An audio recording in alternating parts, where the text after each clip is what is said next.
Hello बच्चों, मैं हूँ राकेश प्रधान और इस वीडियो में हम चर्चा करेंगे हमारे सोलर सिस्टम के बारे में, जिसको हम हिंदी में सौर मंडल के नाम से भी जानते हैं। राइट।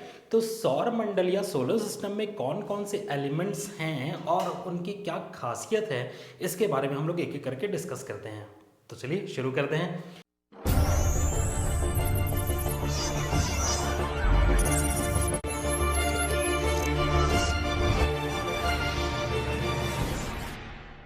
सबसे मेन एलिमेंट जो है हमारे सोलर सिस्टम का, वो है हमारा सन, जो कि हमारा होस्ट स्टार है। राइट। सन की खास बात यह है कि इसका जो डायमीटर है वो 1.4 मिलियन किलोमीटर्स का है। इसका मतलब डायमीटर इसका जो है वो लगभग 1.5 करोड़ किलोमीटर का है। राइट। और इसके सरफेस का टेम्परेचर अगर आप देखें तो 5500 डिग्री सेंटीग्रेड होता है, और जबकि इसके कोर का टेम्परेचर 15 मिलियन डिग्री सेंटीग्रेड तक हो सकता है। ये साइज में इतना बड़ा है कि मिलियंस ऑफ अर्थ जो है इसके अंदर में फिट हो सकते हैं। राइट। और आप लोगों को तो पता ही है कि जितनी भी अर्थ में हमको एनर्जी मिलती है उसका मेन सोर्स क्या है, हमारा सन ही है। ये अपनी एनर्जी प्रोड्यूस करता है न्यूक्लियर फ्यूजन की रिएक्शन से। इसका मतलब ये है कि दो हाइड्रोजन एटम जब आपस में कंबाइन हो जाते हैं तो वो एनर्जी रिलीज करते हैं, और इस तरह का प्रोसेस जो है इसके कोर में लगातार कई सालों से चलता आ रहा है। हाँ, अब एज की बात करें तो इसकी एज जो है लगभग 4.6 बिलियन ईयर्स है। ठीक है। जब सोलर सिस्टम की शुरुआत हुई थी, जब हमारे सन से ही शुरुआत हुई थी, क्योंकि किसी भी सोलर सिस्टम की शुरुआत होती है तो उसके होस्ट स्टार से ही होती है। और आप लोगों ने ये भी सुना होगा कि सन जो है वो एक आग का गोला है। तो बेसिकली आग का गोला नहीं है, प्लाज्मा का गोला है। प्लाज्मा भी आग के जैसी ही एक गर्म चीज़ होती है, बट एग्जैक्टली फ्लेम नहीं होता है। राइट। अब बात करते हैं हम लोग फर्स्ट प्लैनेट की। हमारे सन का जो सबसे क्लोजेस्ट प्लैनेट है वो है मरकरी। मरकरी साइज में तो काफ़ी छोटा है। इसका डायमीटर लगभग 5000 किलोमीटर के आसपास है, और इसके सरफेस का टेम्परेचर जो है दिन के समय में तो काफ़ी ज़्यादा होता है, 200 से 300 डिग्री सेंटीग्रेड तक पहुंच जाता है। बट रात के समय यहाँ पे ठंड भी बहुत ज़्यादा होती है, क्योंकि यहाँ का एटमॉस्फेयर जो है बहुत ही पतला है, बहुत ही थिन है। ठीक है। तो यहाँ अगर रात का टेम्परेचर -170 डिग्री सेंटीग्रेड तक गिर जाता है तो यहाँ पे सर्वाइवल के चांसेस जो हैं वो बिल्कुल नहीं के बराबर है। अब यहाँ पे बात करते हैं हम लोग इसके ऑर्बिटल पीरियड की। तो सिर्फ 88 दिनों में ये सन के चारों ओर एक परिक्रमा जो है या चक्कर जो है, रोटेशन जो है वो कंप्लीट कर लेता है, रिवॉल्यूशन जो है वो कंप्लीट कर लेता है। और सन से इसकी डिस्टेंस की बात करें तो लगभग लगभग ये 68 मिलियन किलोमीटर की दूरी पर है। अब आते हैं हम लोग सेकंड प्लैनेट पे, जो कि है हमारा वीनस, जिसको हम लोग शाम का तारा या सुबह का तारा भी कहते हैं, क्योंकि ये अर्ली मॉर्निंग में कभी कभी या लेट इवनिंग में जो है ये हमको नज़र आ जाता है। अगर वीनस के डायमीटर की बात करें, साइज़ की बात करें, तो इसका डायमीटर जो लगभग 12,000 किलोमीटर का है, अर्थ के कंपैरेबल है। और इसके अलावा इसके पास कोई भी मून नहीं है। मरकरी के पास भी कोई मून नहीं थे, वीनस के पास भी कोई मून नहीं है। और इसका ऑर्बिटल पीरियड जो है ये सन के चारों तरफ अपना एक रिवॉल्यूशन जो है कंप्लीट करता है 224 डेज में। वीनस को हम अपने सोलर सिस्टम का हॉटेस्ट प्लैनेट मानते हैं, क्योंकि इसके सरफेस का जो टेम्परेचर है वो एवरेज 400 डिग्री सेंटीग्रेड के आसपास होता है। और ऐसा इसलिए है क्योंकि वीनस का एटमॉस्फेयर बहुत ही थिक है, बहुत ही मोटा है। ठीक है। जिसकी वजह से वो हीट को ट्रैप करके रख लेता है, और इस वजह से इसका एवरेज टेम्परेचर काफ़ी ज़्यादा है। इसके अलावा अगर हम लोग सन से इसके डिस्टेंस की बात करें तो ये करीब करीब है 108 मिलियन किलोमीटर की दूरी पे, और इसका ऑर्बिटल पीरियड जैसा कि मैंने बताया आप लोगों को 224 डेज का है। अब बात करते हैं हमारे सबसे फेवरेट प्लैनेट जिस पे हम रहते हैं। ठीक है। थर्ड नंबर का प्लैनेट है हमारा प्लैनेट अर्थ, जो कि हमारा घर है। अब इस प्लैनेट की खास बात तो आप सभी लोग जानते हैं, मैं टेक्निकल डिटेल्स पे अभी थोड़ा सा ज़्यादा ध्यान दूंगा। अगर हम साइज़ की बात करें तो अर्थ का जो डायमीटर है वो 12,700 किलोमीटर के आसपास है, या फिर रेडियस में आप 6,400 के आसपास कह सकते हैं। हमारे प्लैनेट के पास में एक मून है जिसको हम लोग जानते हैं चंदा मामा के नाम से। ठीक है। उसका एक्चुअल नेम जो है लूना है, लूना के नाम से उसको कहा जाता है। और हमारे सोलर सिस्टम में हमारा ही एक ऐसा प्लैनेट है जिस पे लाइफ अभी तक पाई गई है। और हमारे प्लैनेट की ऑर्बिटल पीरियड की बात करें तो आप लोगों को पता है कि 365 डेज में जो है हमारा प्लैनेट एक रिवॉल्यूशन कंप्लीट कर लेता है। ठीक है। प्रिसाइजली अगर हम बात करें तो 365.2 डेज होता है। इसके अलावा सन से डिस्टेंस की बात करें तो ये लगभग लगभग 15 करोड़ किलोमीटर या फिर 150 मिलियन किलोमीटर्स की दूरी पे है। सरफेस का टेम्परेचर नॉर्मल होता है हमारी अर्थ प्लैनेट का, अर्थ का, ठीक है। और हाईएस्ट टेम्परेचर अगर आप लोगों ने देखा होगा 50-60 के आसपास होता है डिग्री सेंटीग्रेड में, और मिनिमम टेम्परेचर जो होता है -50 तक होता है। इसके बाद हमारे प्लैनेट अर्थ के बाद हम बात करते हैं नेक्स्ट प्लैनेट जो कि मार्स है, जिस पे बहुत सारे मिशंस प्लान किए जा रहे हैं। आप लोगों ने न्यूज़ चैनल्स में देखा भी होगा। मंगलयान के बारे में भी आप लोग जानते ही होंगे। प्लैनेट मार्स जो है ये साइज में थोड़ा सा छोटा है अर्थ से, और इसका डायमीटर लगभग 6800 किलोमीटर के आसपास है, ठीक है। 2 चंद्रमा है, 2 मून है, फोबोस और डेमोस। इसके अलावा अगर हम इसके ऑर्बिटल पीरियड की बात करें तो ये लगभग 2 साल में सन के चारों तरफ एक चक्कर कंप्लीट कर पाता है। इसका मतलब, और प्रिसाइजली अगर हम बात करें तो 1.9 ईयर्स होते हैं, और सन से इसकी दूरी जो है वो लगभग 226 मिलियन किलोमीटर्स की है, ठीक है।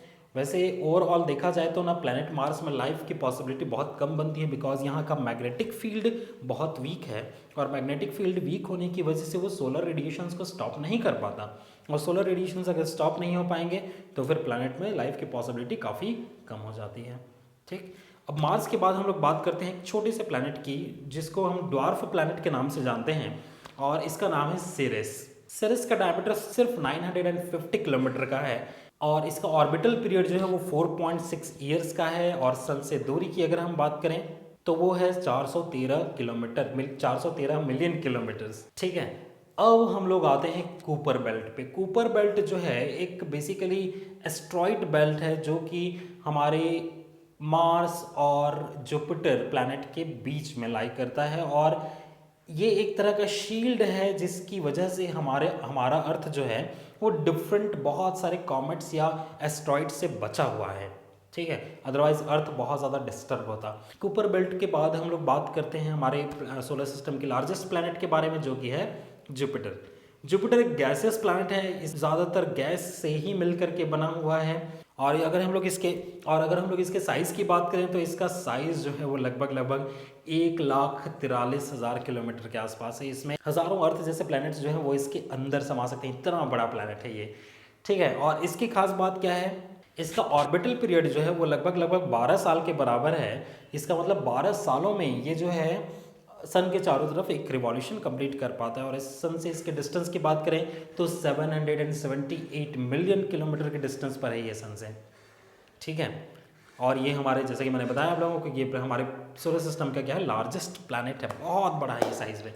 और अब बात करते हैं हम लोग हमारे सोलर सिस्टम के सबसे खूबसूरत, सबसे प्यारे प्लैनेट के बारे में, जो कि है सैटर्न। हिंदी में इसको शनि के नाम से जाना जाता है। नाम तो इसका शनि है, बट है बहुत ही प्यारा सुंदर सा।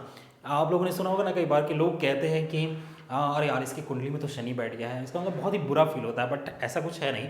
ये प्लैनेट काफ़ी सुंदर है, क्योंकि इसके पास एक बहुत ही खूबसूरत रिंग है, बहुत बड़ी रिंग है, जो कि इसकी खूबसूरती को बढ़ा देती है, राइट। सैटर्न प्लैनेट की बात करें तो इसकी डेंसिटी बहुत कम है, ये इतना हल्का है, इसकी डेंसिटी इतनी कम है कि अगर आपके पास सफिशिएंटली लार्ज कंटेनर में वाटर रखा हो तो आप इस प्लैनेट को रख करके उसको पानी के ऊपर तैरा सकते हैं, ठीक है।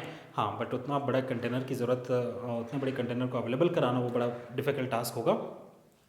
सैटर्न की बात करें अगर हम लोग, तो इसका डायमीटर जो है वो लगभग 1,20,000 किलोमीटर के आसपास है। हमारे बृहस्पति या फिर जुपिटर से थोड़ा सा छोटा है, और इसका ऑर्बिटल पीरियड जो है लगभग 29.5 साल या फिर 29.5 ईयर्स का है। सन से डिस्टेंस की अगर हम बात करें तो ये है लगभग 1.4 बिलियन किलोमीटर्स। जिसका जुपिटर जितने डिस्टेंस पर है उसका जस्ट डबल है ये, ठीक है। सन और जुपिटर के बीच में जितनी डिस्टेंस है उतनी ही डिस्टेंस जुपिटर और सैटर्न के बीच में भी है, तो काफ़ी ज़्यादा गैप है यहाँ पे, ठीक है।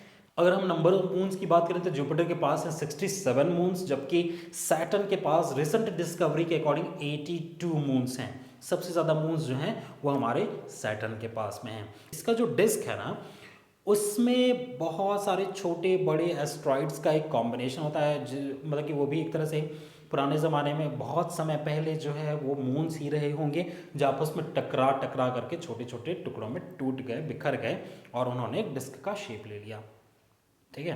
वैसे आप लोगों को एक चीज़ और बता दूं कि जितने भी गैसेस प्लैनेट्स हैं इंक्लूडिंग जुपिटर, सबका एक रिंग है, ठीक है। जुपिटर का रिंग उतना नज़र आता नहीं है हमको जितना अच्छा सैटर्न का नज़र आता है, बट जितने भी गैसियस प्लैनेट्स हैं ना कूपर बेल्ट के बाद वाले, उन सब के पास एक रिंग है। जुपिटर, सैटर्न, नेपच्यून, यूरेनियस, इन सभी के पास जो है वो रिंग है।